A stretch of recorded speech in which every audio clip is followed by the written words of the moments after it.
Nang hinatak ni Emmet ang silyang pinili ni Aling Glenda at inalalayan itong umupo, hindi na itago ng matanda ang saglit na pagdaan ng tuwa sa mga mata nito bago kunway pumormal at inabot ang menu cover. Lihim na nagsulyapan ang magkaibigan sa gestures na ginawa ng lalaki.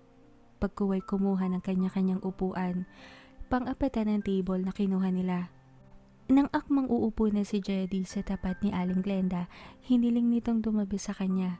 Walang nagawa ang dalaga at muling tumabi sa nanay ng kaibigan. Marahil isa sa mga paraan nito upang pag-aralan o obserbahan ng dalawa, lalo na si Emmet, na habang dumatagal sa kanilang piling ay nakakagaanan na nila ng loob. Maginoo ang lalaki, mahiyain ngunit kapag tinanong naman ay nagsasalita. Nagkukwento, ngunit may limitasyon. Hindi trying hard na magustuhan ni Aling Glenda at laging kay Micaela nakatutok ang mga mata. Na tila ba hindi nito mapagtagumpay ang hindi sulyapan ng dalaga mayat maya. Ilan sa mga gawing lubos na nagpapakuryoso kay Aling Glenda sa lalaki. Kanya-kanyang buklat na minuboard ang apat. Si Emmet palibasa ay bago sa ganitong lugar. Nagpasyangkone na lang kung anong maibigan ni Micaela. Good evening po, ma'am, sir. I'm Cecil. Ako po ang server niyo ngayong gabi. Anang waitress na lumapit sa table nila. Si Aling Glenda ang naunang magsabi ng mga naibigan. Sumunod si Jedy. Nang tatanungin na si Emmet, binaling nito ang mukha kay Micaela at sinabing kung ano ang nais nito, yun na rin ang ibig niya. Nakangiting nagpaalam ang server nang makuha ang kanilang mga order. Saglit na mayani ang katahimikan. Si Emmet simpleng nagpalingalinga. Hindi naman masasabing grande masyado ang lugar. Tama lang, Japanese food ang pagkain, ngunit hindi naman masasabing nagsusumikaw ang temang Hapon. Kahit ang server simpleng white na blouse at pencil skirt ang suot, flat na doll shoes, ngunit bukas ang muka at maaliwala sa paningin. Presentable ika nga. Hindi rin naman formal ang ilang nakikitang ayos ng kalapit table nila. May naka-polo shirt lang na lalaki. Pansin ni Emmet, karamihan sa kumakain ay parang galing sa opisina o trabaho. Naka-uniforme pa kasi ang karamihan. Ngunit masasabi niyang hindi ito ang tipo ng kainan na pupuntahan niya kung walang okasyon na importante. Halimbawa, simpleng pinasadahan niya ng tingin ng suot niyang long sleeve na guhitan at pantalong maong na tinernohan niya ng bagong labang black na Converse high cut. Hindi naman nalanganin kahit paano. Maigi na lamang, kakagupit pa lang niya ng kanyang buhok nung nakaraan. Love? Bulong tawag ni Micaela sa kanya na kinalinga niya sa dalaga. Muntik nang magtama ang kanilang mga ilong sa lapit ni Micaela sa kanya. Bahagyang nilapit pa ni Micaela ang muka sa lalaki. Inaasahan ni Emmet na hahalik ito, ngunit nagdikit lang ang kanilang mga pisngi. Tila nagtaasan ang kanyang mga balahibo sa braso nang bumulong ito sa punong tenga niya. Tila siya sinilaban ng malanghap ang pabango nito sa leeg. Bumulong itong huwag magpahalata at lihim na abutin ang wallet na nasa kamay nito sa ilalim ng lamesa. Patay mali siyang sumunod. Nang ilalagay niya sa bulsa ang wallet, lalong nilapit ng dalaga ang sarili sa kanya upang hindi mahalata ang saglit na paggalaw. Napalunok ang lalaki nang maramdaman ang malambot nitong dibdib sa kanyang braso. Best friend, nandito nanay mo, ikalamay mong sarili mo. Kunway sita ni Jedy, bagamat alam na nito ang nangyayari sa dalawa. Ito pa ang humingi ng paumanhin kay Aling Glendang, bagamat walang emosyong nababaka sa muka. Kita sa mata nito na walang problema sa ginagawin ng anak. Ilang taon na lang mawawala na to sa kalendaryo. Ano naman kung maging showy ito sa publiko, hindi naman ganon kabulgar. Isa pa, mag-asawa na naman na ang dalawa. May ilang sinabi si Aling Glenda tungkol sa lugar na sinagot naman ni Jedy. Kesyo lumuwag, mas lalong dumami ang mga tao, lumawig ang usapan ng dalawa kung saan-saan na napunta. Paminsan sumasagot si Micaela at tinatanong si Emmet, ngunit ang talagang nag-uusap si Jedy at si Aling Glenda. Gusto mo ng beer? Tanong pabulong nito sa lalaki. Pwede ba yun? Dito? Kunot noong wika ni Emmet. Pwede naman. Hindi mo ba nakita yung menu? Ani Micaela naman. Nagkebet si Emmet. Hindi naman kasi niya pinagtuunan ng pansin ang menu book. Ang mamahal kasi ng presyo.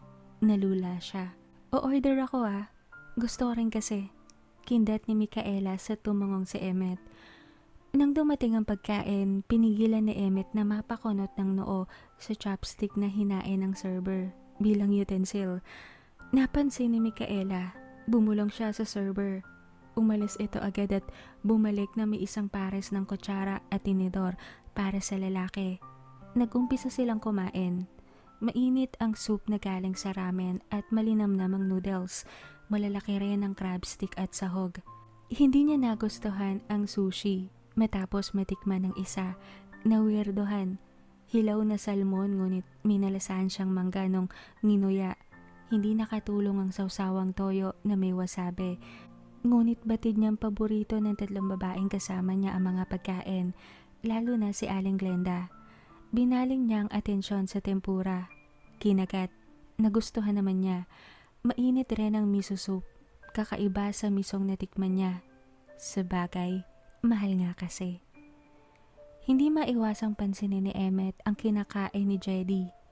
Onigiri raw yun. Pero parang hindi niya rin magugustuhan base sa itsura nito.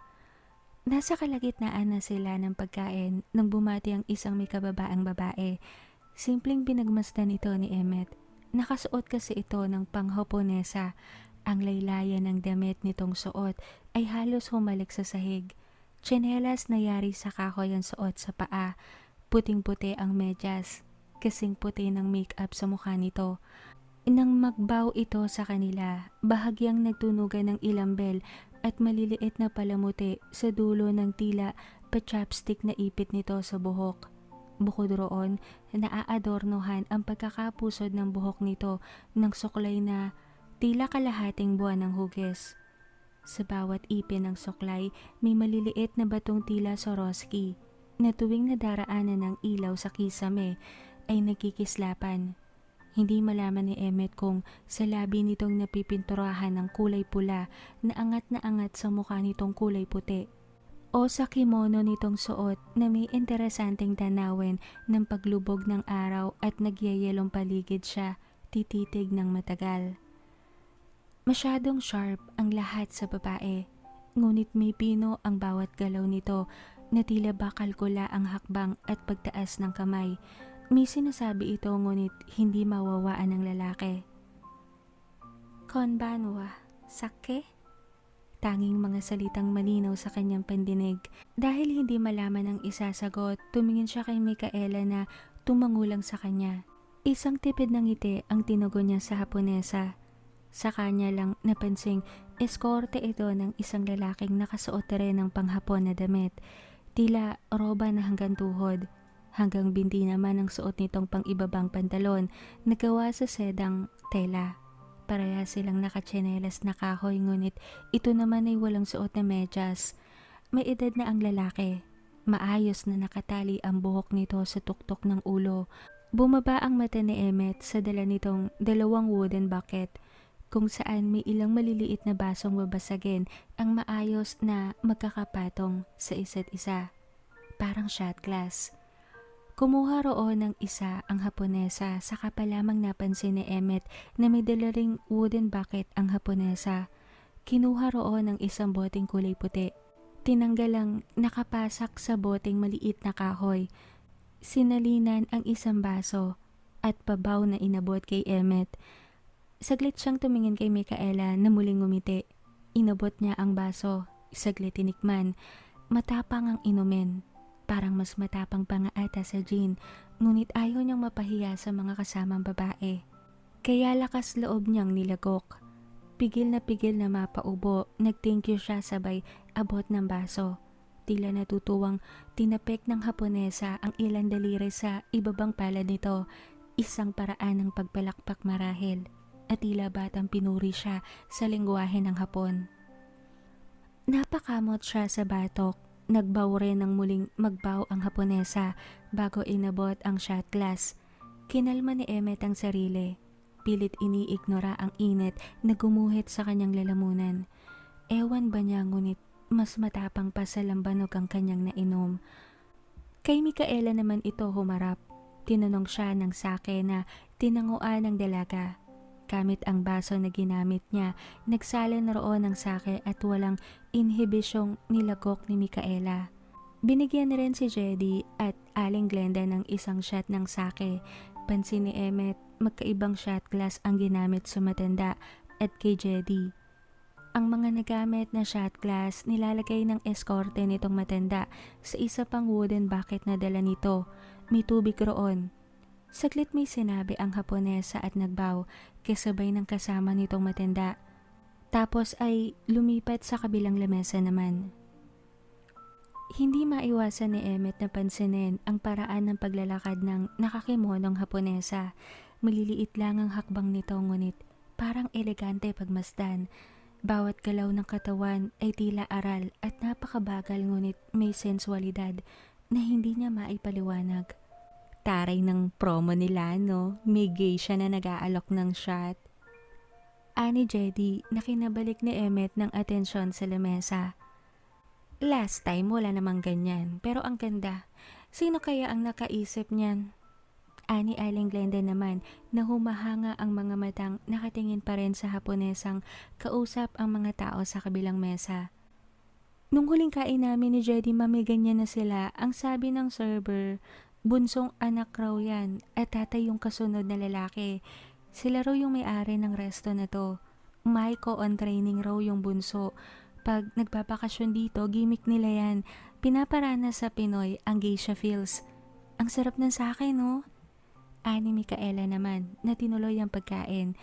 Muling hindi kumibo si Emmet. Pinakinggan ang pag-uusap ng tatlong babae. Maya't maya, binabaling ni Micaela ang atensyon sa kanya. Sinisiguradong hindi siya na-OP na hindi naman talaga. Bagamat hindi siya nagsasalita madalas, ramdam niyang kasala siya sa bawat paksa na pinag-uusapan ng tatlo. Panay pa ang hawak at pisil ni Micaela sa kanyang braso na lalong kinagaan ng kanyang loob. Pagkuway, natapos na silang kumain. Nang inabot ni Emmet ang bill holder, pinigilan niyang malula sa halaga ng kinain nila. Kulang-kulang 3,000. Kinuha niya ang wallet na bigay ni Micaela. May lamang 5,000 iyon. Oo nga pala. Nagpa siya kong magstay muna rito. Pag-iibang paksa ni Aling Glenda. Nagkatingin na ng tatlo. Tumaas ang kilay ni Aling Glenda ng mamayani ang katahimikan. Patay mali siyang inipit ni Emmet ang ilang lilibuhin sa loob ng bill holder at tinungga ang kalahating basong beer. Yung pawn shop, ma? Tanong ni Micaela. Na-train ko na ang pinsan mo roon. Alam na niya ang gagawin. Sagot nito bago ininom ang natitirang red tea sa baso. Okay lang sa akin, tita. Hindi ka naman malikot katabi. Kunuway kibit balikat na biro ni Jedy. Bibili ako ng matres at ekstrang kama. Siyempre pagod ka, kailangan mo makapagpahinga ng maayos. Nakangiting sagot naman ni Aling Glenda. Tumango-tango lang si Jedy. Ayaw niyo nun. May kahati kayo sa lahat ng bills. Baling ni Aling Glenda sa napalunok na si Micaela. Nag-approve lang si Jedy. Bagamat kabado sa inununsyo ng nanay ni Micaela, malaking bagay talaga yon kung sakali. Mas malaki ang savings na maitatabi niya at meron pa siyang maipapadala sa probinsya. Yun nga lang, hindi niya maiwasang matitigan ang dalawang nagpapanggap na mag-asawa. May nahihimigan ba akong pagtanggi? Tanong ng matanda na sabay kinailing ng dalawa.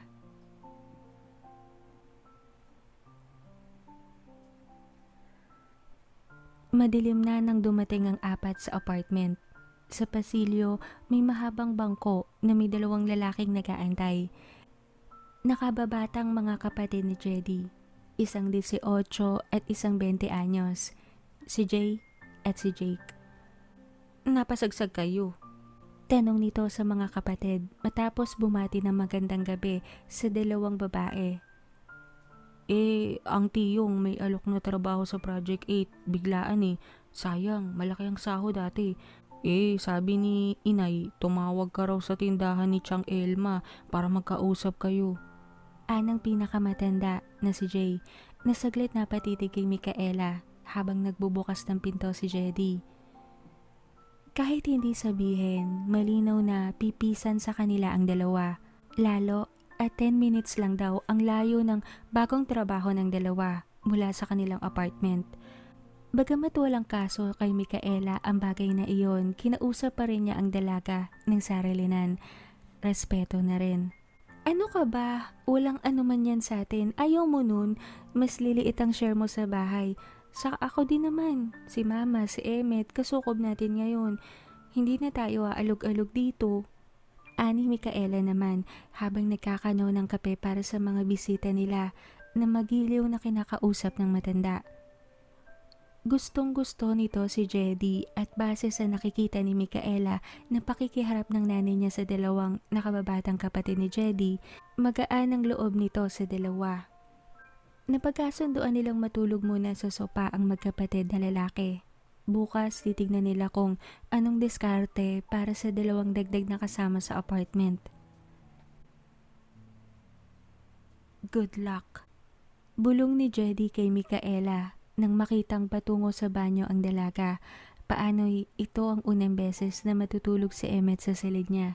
Bagamat saglit na tigilan, hindi maiwasan ni Micaela ang kabahan at masabik sa hindi niya maipaliwanag na dahilan. Pajamang terno ang pinili niyang isuot nang lumabas sa banyo. Nanonood pa ng TV ang mga kapatid ni Jedy. Kumakain ang dalawa at kinakausap ng huli. Saglit nagpakawala ng buntong hininga ang dalaga bago pinihit ang seradura ng pinto. Naabutan niya si Emmet na may kinukuha sa maleta nito, damit na pamalit. Nakasampay sa balikat nito ang itim na tuwalya. May hawak sa isang kamay na tabong kulay itim din na may lamang isang pakete ng toothbrush, toothpaste, may sarili ring sabon ang lalaki at basyon ng shampoo. Halatang bago ang lahat. Nagpaalam itong maglilinis rin ng katawan. Tumango siya. Nang lumabas ang lalaki, napatingin si Micaela sa kamang kakapalit pa lang niya ng kobre. Tumungo sa tokador at kumuha ng isang kumot para sa lalaki. Saglit na napatingin ang dalaga sa sahig. Nagtatalo kung lalatagan ba niya ang lalaki roon o... Isang marahas na buntong hininga ang kanyang pinakawalan. Pagkuway, inabot ang isang ekstrang unan sa ibabaw ng tokador, nilagyan ng punda. Isang unan lang kasi ang ginagamit niya. Ilang beses pa siyang nagpaikot-ikot sa loob ng silid. Wala namang ginagawa, kung ano-ano lang ang kinukot-kot. Panay tingin sa maleta at bag ng lalaki. Bago napapatingin sa closet niyang hindi naman puno. Maaari niyang ipagamit ang kabilang parte kay Emmet para hindi na salapag ang mga gamit nito. Kakaupo niya lang sa kama nang may kumatok. Sinabi niyang bukas. Pumasok si Emmet na preskong-presko sa ayos nito. Luma ang puting t-shirt ngunit koto naman ng tela. Tinernohan ng short na lagpas tuhod. Bahagya pang kinakaskas ang buhok na basa. Napatingin ito sa sahig. Kunot ang noo bago tinapon sa kanya ang paningin. Seryoso ka talaga? Tanong nito sa dalaga. Tumango si Micaela. Ikaw na nga ang gumagawa ng pabor para sa akin, papahirapan pa ba naman kita? Anang dalaga na nakangiting pinagpagpa ang parteng bakante ng kama. Kibit balikat na umupo roon si Emmet matapos ilagay ang tabong dala sa ilalim ng kama at maisampay ang tuwalya sa hanger. Sinabit sa likod ng pinto. Nagpapatay ka ba ng ilaw? Tanong nito sa dalaga. Sumagot si Micaela ng oo. Malikot ka ba matulog? Tanong pa nito. Marahang tumango ang dalaga. Walang kibong kinuha ang kumot at inusog sa lalaki ang isa pang kumot sa paanan nila. Patayin ko na yung ilaw Ani Emmet. Sumagot si Micaela ng oo. Nang lumaganap ang dilim, binuksan saglit ni Micaela ang maliit na lampshade upang hindi matisod ang lalaki sa dami ng kalat sa kwarto niya. Nang humiga na ito sa kanyang tabi, may maliit na espasyong natira sa gitna. Kinuha nito ang kumot, Sa kisame tumitig. Inabot ni Micaela ang remote ng electric fan. Binuksan upang may hanging umiikot sa loob ng silid. Malamig naman ang panahon, hindi na kailangan ng aircon. Siya nga, nilalamig, kaya nagpanjama siya na may kakapalan. Nang walang magsalita, pinatay na ni Micaela ang ilaw na nanggagaling sa lampshade. Emmet, tawag niya sa kadiliman. Hindi sumagot ang lalaki, ngunit alam niyang hindi pa itutulog. Kakahiga lang eh. Sorry medyo matatagalan ata tayo sa pagkukunwari. Indefinite ang stay ni mama. Nag-iisa kasi akong anak. Malamang, nakukuryoso yun sa'yo. O kaya, gusto kang kilalanin ng lubos. Pero mabait ang mama ko. Isipin mo nilang, roommate mo ko. Mabait rin naman ako eh. Huwag kang mag-alala. Sorry ulit Anang dalaga sa dilim. Nakaramdam siya ng pagalaw. Okay lang, enjoy naman ako eh. Isa pa, ayaw pa ba ako eh. Libre na lahat. Malaking maipapadala ko sa amin sa susunod na mga araw pag alis ng mama mo. Balik na tayo sa dati. Hahanap ako ng paupahan dito. Sagot naman ni Emmet. Okay. Good night. Anang dalaga sa hindi na sumagot na lalaki. Saglit nakiramdam si Micaela. Dahan-dahang tinanggal ang suot na bra at nilagay sa ilalim ng unan. Bago kinipkip ang kumot sa dibdib, tinalikuran ng katabi at hinanap ang komportableng pwesto bago pinikit ang mga mata. Kapwa pagod kaya mabilis na inagaw ng antok ang kani-kanilang mga kamalayan.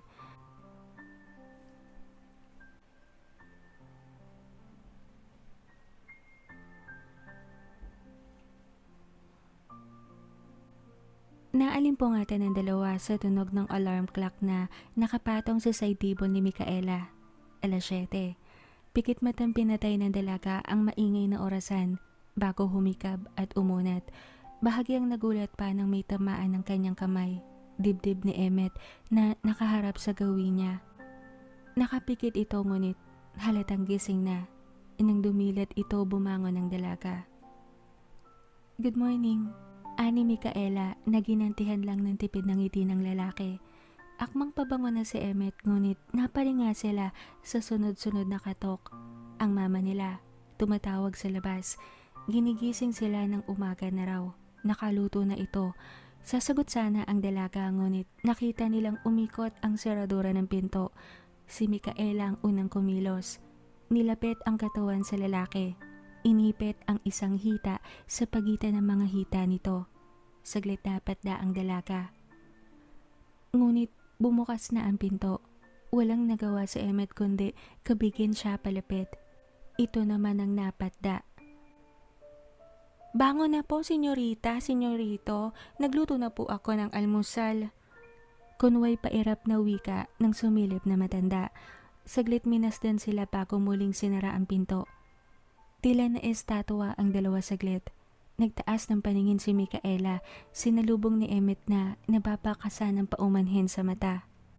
Paano'y ramdam nilang dalawa ang tatlong malalakas na pagpintig. Pintig ng kapwa nila puso at pintig na buhay na kasalanan ni Emmet na naiipit sa isang hita ni Micaela. Maingat na nilayo ng lalaki ang sarili sa dalaga. Tinanggal ang pagkakaipit ng hita nito sa kanya. Sakalang tuluyang humiwalay ang dalaga.